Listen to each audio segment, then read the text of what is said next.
Concentrate ಮಾಡಕ್ಕಾಗಲ್ಲ. ಅವ್ರಿಗೆ ಏನಾದ್ರು ಆಕ್ಟಿವಿಟಿ ಕೊಟ್ರೆ ಇಲ್ಲಿ ಅಲ್ಲಿ ನೋಡ್ಕೊಂಡು ಕೂತಿರ್ತಾರೆ. ಯಾಕೆ ಗೊತ್ತಾ?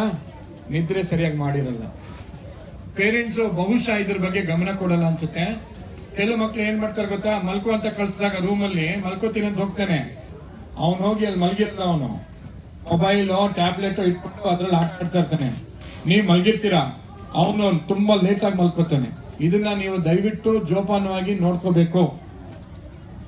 ಕ್ಲಾಸ್ ರೂಮ್ ಅಲ್ಲಿ ಈ ತರ ಹೋಗಿ ಕೂತ್ಕೊಂಡ್ರೆ ಪಾಠ ಒಂಚೂರು ಅವ್ರ ಮೈಂಡಿಗೆ ಹೋಗಲ್ಲ. ಟೀಚರ್ಸ್ ಮಗು ಬಗ್ಗೆ ಕಂಪ್ಲೇಂಟ್ ಹೇಳುತ್ತೆ. ನಿಮ್ಮ ಮನೆಗಳಲ್ಲಿ ವೈಫೈ ಇದ್ರೆ, ಎಷ್ಟು ಜನಗಳಲ್ಲಿ ವೈಫೈ ಇದೆ ಮನೆಯಲ್ಲಿ ಕೈ ಎತ್ತಿ? ಇಂಟರ್ನೆಟ್ ಕನೆಕ್ಷನ್ ವೈಫೈ ಇದೆ ನಿಮ್ಮ ಮನೆಯಲ್ಲಿ? ಎಷ್ಟು ಜನಕ್ಕೆ ಮೊಬೈಲ್ ಅಲ್ಲಿ ಇಂಟರ್ನೆಟ್ ಇದೆ? ಎಲ್ಲರೂ ಕೈ ಎತ್ತಿ. ಎಲ್ಲರಿಗೂ ಇದೆ.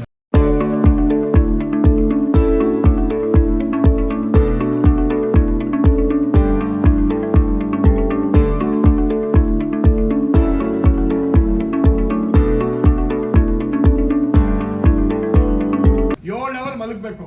ಸಂಡೇ ಸ್ಯಾಟರ್ಡೆ ನೀವು ಬೇಕಾದ್ರೆ ಜಾಸ್ತಿ ಮಾಡ್ಕೊಳ್ಳಿ. ಈಗ ಸಂಡೇ ಬೆಳಗ್ಗೆ ಇಲ್ಲಿ ಬರ್ತೀರಾ, ಮಧ್ಯಾಹ್ನ ಹೋಗಿ ಊಟ ಮಾಡ್ಕೊಂಡು ಸ್ವಲ್ಪ ಹೊತ್ತು ಮಲ್ಕೊಳ್ಳಿ, 2-3 ಅವರ್ ಮಲ್ಕೊಳ್ಳಿ, ಆರಾಮಾಗಿ ರಿಲ್ಯಾಕ್ಸ್ ಮಾಡಿ. ಆಮೇಲೆ ಸಾಯಂಕಾಲ ಎದ್ದೋಡ್ಬಿಟ್ಟು ರಿಲ್ಯಾಕ್ಸ್ ಆಗಿರಿ. ನೀವು ಟಿವಿ ನೋಡಿ, ಫ್ಯಾಮಿಲಿ ಜೊತೆ ಫಿಲಮ್ಗೆ ಹೋಗಿ.